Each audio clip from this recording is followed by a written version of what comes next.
how you can still utilize a multi-platform social media strategy to your advantage. Welcome to Cash In on Camera. Today, my special guest is Esty Starr from Strand Consulting and the Better Business School. And excited to get into this topic. Do you believe that opening statement that I just gave, that social media has changed so much in the last few years? Yes, it has. Yeah, it's kind of a loaded statement because we have seen so many different changes. I think it's left a lot of business owners, coaches, consultants a little bit confused about how best to utilize it. Esty, I know that your experience and expertise lies in the organic marketing. So I would love to be able to dive in and get, first of all, your take on the current status, if you will, of organic marketing on social media. Still alive, dying a slow death, changing? Like where do we stand with it all?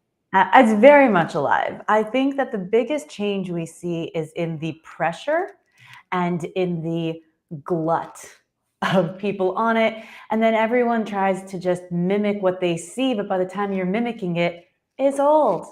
Right? So if you ever read Malcolm Gladwell's Tipping Point, you've got that trend. So we're in like late adopter stragglers for people coming onto social at this point. In the early days, you had a little handful of influencers. Yeah, they ruled the place. And everyone was like, oh, I want to be like them. And then some people could and some people couldn't. Some people just tagged along on their tailwind. And now you have this pressure where more than ever, every business owner I meet either says, I have to get good at social, or is there any way for me to succeed without social? Like these are, there's a handful of people who are making it. And even that handful, I'll tell you the calls I get from them. It's, Esty, I'm succeeding on social, but I'm not getting clients. I got 20,000, 100,000, 300,000 followers, and I can't turn it into money. So you've got kind of those three groups. Those are the groups I deal with the most. I need to make it. I don't know how.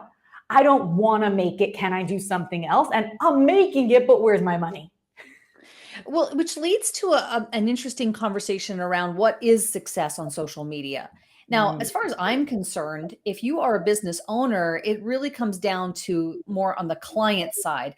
I'm not necessarily a proponent anymore of vanity metrics, so to speak. Like, I'm not interested in having a million faceless people following me who are not my target audience or my ideal audience on Instagram. I'm just not interested in it.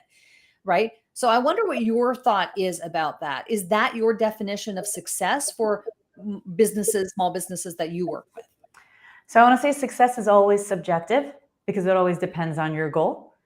And so if your goal is ad revenue and becoming an influencer, and that's your business model, then 1 million followers will get you that. Exactly. But if your goal is clients for your own personal coaching or consulting practice, or your fitness center, or your chiropractic practice, or your new educational tool, or whatever it is you're trying to sell, you need to define, what are you using social media for? And I put it into 2 buckets. Social media can be used, number 1, as an evaluation tool or as a promotional strategy. And one is a lot more effort than the other. If it's just an evaluation tool, you do not expect for people to discover you through your social media. They're going to discover you some other way. You're using other promotional methods. When I say promotion, I mean the means of getting attention from people who may want to buy your product or offer. You're going to use other promotional methods to get people's attention, and then they will likely check out your social media as a form of evaluating you. They might also get on a call with you. They might also come to a class with you. They might also check out your website.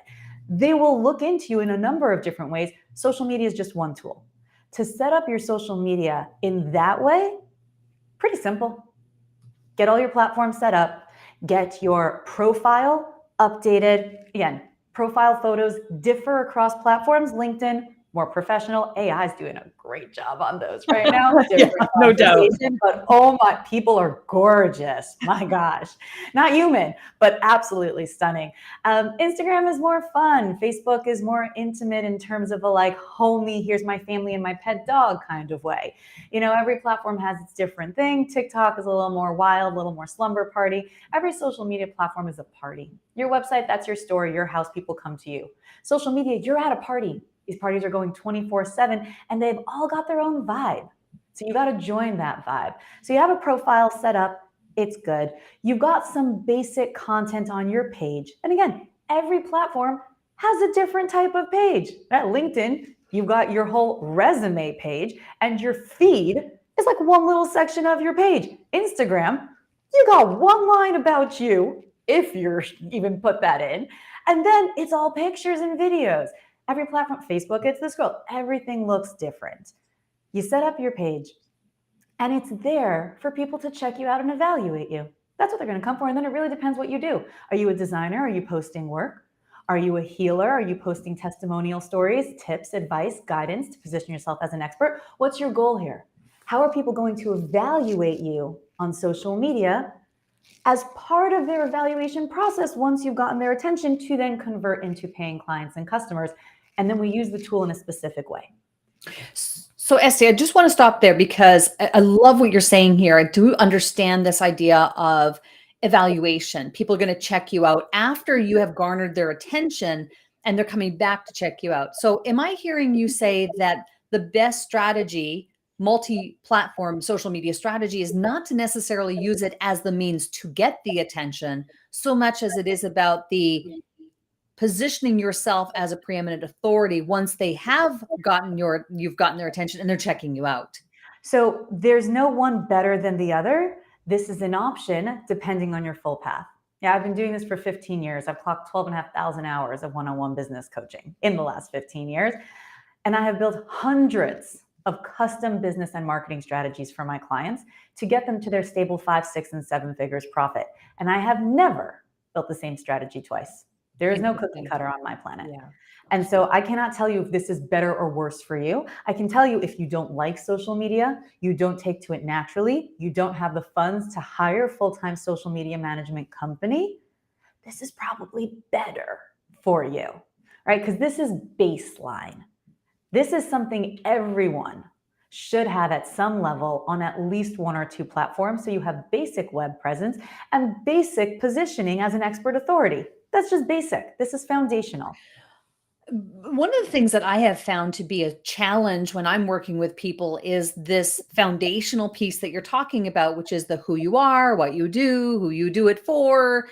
It seems to me that on the surface, that sounds like it should be easy to answer. But yet when you start digging in and you start actually doing the work with people, it's a challenging thing for people to even decide. In many cases, it's about deciding who they want to attract, deciding how they want to position themselves, deciding what they want their business model to be. Do you find the same challenge in all of the clients that you've worked with? And if so, how do you help them so that we can build that social media strategy properly? So I would say when I have someone whose marketing isn't working, we always start there. And that's typically the first sticking point. Yeah, occasionally people are getting stuck. They're not getting out there as much, or they're not getting the right conversions. But most of the time, this is the place it got stuck. And the reasons for it vary. Sometimes it's because they're just clueless, right? They listen to Shopify as point, click, website business. Ta-da, it's going to be amazing. Oh my God, you're a millionaire. It's so cool. Passive income, quit your job tomorrow. It's going to be fabulous. And they're just like, okay. And there's just no education on this. Sometimes they know it, but they have so much resistance. I actually have a student right now who came in with so much resistance. And I called her out on it, right? I'm doing this for a long time. I was like, okay, I see your resistance. Here it is. Number 1, you're afraid you're going to lose people if you focus in on any one group. Number 2, you're afraid you're going to be bored. She's like, oh my God, you see me. I'm like, honey, not the first, not the second, not the third, not the last. Yeah. And so I find that sometimes it's people who just don't even know that this is what they should do. Sometimes, and oftentimes they're afraid, right? There's a lot of FOMO. I'm going to lose out. If I focus on one group that are my ideal clients that will buy from me easily, pay me a lot of money, love me, and send me referrals, if I do that, I might lose. No, you won't. Okay. But there's a fear because there's a lack of education and information around it. And because most small business owners try to model big business. They look at big business, they say, look, successful business. They target everyone. Yeah, honey, they didn't start that way. Yeah, it's a totally different model. It's a totally different model, and they have totally different budgets. And they micro target also. A large business doesn't mass target, they multiple micro target. Pay attention, you will see that. And the third thing is people are afraid to be bored sometimes. But I like doing different things. I love working with different people. I love this one and I love that thing and I love that thing. And so 1, 2, or 3 of those will get people totally stuck out the door. And I find that to overturn it, number one is just information and education. This is actually how business works. I got dozens of stories for you of unlocking just this piece and turning $2,000 a month businesses into $12,000 a month businesses in 6 months or less. Yeah, Right? you have to unlock that really foundational piece. Otherwise, you'll never see success in business, on social media. Like, it's a foundational part that really needs to be dialed in. And so I love your point about using it for the evaluation part, right? People are going to come and check you out, and Foundation. yeah, you're going to get it. You need to have that. When we want to talk about like getting leads and getting clients, right? Promotion. So this is the thing that I see a lot of people doing wrong. And then, like, I love the idea of certainly promotion, but it has to be in a balance. What I'm seeing sometimes a lot of people do is like they only do promotion. That's it. It's only promotion. So guess what people do? They tune out. They are not tuned in because you've taught them that every single time you post, it's promotional. It's something about, it's for you. And social media, people care about themselves. So I want to ask you, what do you feel is the right balance, if you indeed believe that there ought to be a better balance between promotion and non-promotional material? Absolutely. So when I say promotion, I actually am referring to a system of promoting yourself and your services on social media, which at a maximum has 10% of promotional content. And that's a maximum. I just had one of my students on today's call. We have our cohort of the marketing program running in the business school right now. And one of the students was like, okay, so I'm trying to use social media to promote. I'm like, let's redefine terms. All right. When I talk about using social media to promote, I am saying that you are making connections, building relationships, offering value. At a maximum, 1 in 5 shares can include seeding a promotion. And that would sound something like, hey, I totally hear that struggle. You've got this. I just worked through something like this with a client. Here's a tip. And if you want to chat, we can. I call that promotion. You want to post, hey, everybody, take my course program. It's amazing. Only $657. That is 1 in 10 to 1 in 20 of your shares at any given time. If you're on social media, remember, it's a party. Okay, so this is my favorite analogy. You are joining the party. Now, if you're a stranger to the party, nobody knows you, nobody sees you. There are millions of people at this party, literally hundreds of millions of people at this party. You are invisible when you first show up. You can get visible quickly by saying interesting things, joining groups that are talking about things and joining those conversations, right? We call that groups, we call it comments. People will start to notice you. And if you are valuable, they will start to follow you, which means they will start to listen to what you're saying at the party. And if they like you a lot and they listen to you a lot because you're always saying cool things that they're interested in, you can become an influencer. Now, still none of that sells. That's still just attention. But when I talk about using social media for promotion, that is the beginning. That is actually the beginning, middle, and most of the end. Social media for promotion is using this party, this incredible 24/7 party that you can join from anywhere in the world at any time using almost any electronic internet-connected device, to meet and connect with people all over the world who you can provide value to. And foundational piece is, who do I provide value to? What am I doing? Now let me provide value, build what we call KLT, know, like, and trust factor, build brand equity, let people get to know who I am, what I'm about, what I help them with.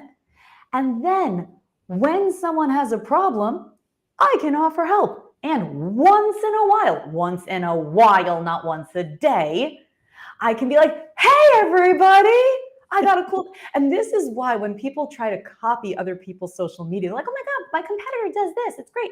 So they see their competitor post like a 20% off discount. They're like, I can do that because my competitor did it. And they're like 20% off. So everyone's like, oh my God, I'm coming. It's amazing. I'm so excited. Like, oh, well, this clearly works. So they post 20% off discount and they get crickets. Why? Because your competitor has been hanging out at this party for years. They're besties with thousands of people. They've been talking, chatting, connecting, befriending, sharing. They're besties. And besties. Yeah. And those activities are often happening outside or behind closed doors of social media. So the Sometimes, yes. person who's trying to emulate that doesn't see all of those They're conversations. missing so much of the value. They're Yeah. missing the messaging, the embedded stuff. They're missing so much.